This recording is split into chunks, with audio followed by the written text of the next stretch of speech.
Replace the shower valve with me today.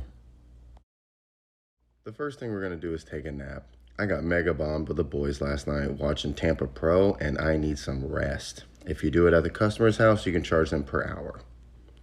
Check the customer's fridge because every workplace should provide you food and drink.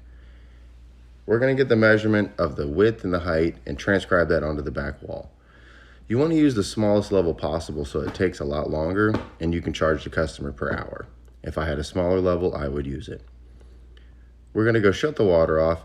Not recommended to use these to shut the water off because they might not open back up, so we shut it off about 30 times just to give ourselves a little job security.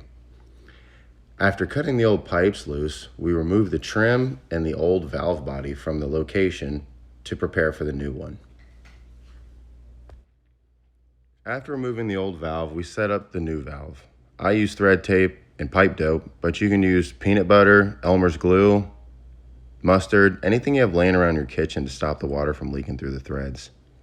Begin piping the new valve in, starting with the shower head so that you can get it centered and it holds itself in place. Begin piping the new valve in. I have the shower trim on the shower valve so that it holds the valve in position and doesn't move. After piping together the new valve, I noticed that the trim would not fully assemble due to some obstruction that was in the way. Turns out it was a little piece of tile blocking the trim. Using the appropriate tools, I knocked that little piece of tile out of the way so I could finish assembling the trim. I removed the old shower arm and tightened a new shower arm in there using pipe dope on both ends. We put the shower head back on because it's bigger than the new one and bigger is better.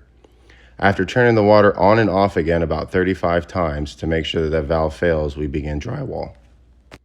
Using the old piece of drywall, I shift it slightly off the edge on two sides of the new piece of drywall so that we have a little play in the space when we're putting this back together. It allows the joint compound to get inside the cracks a little bit easier.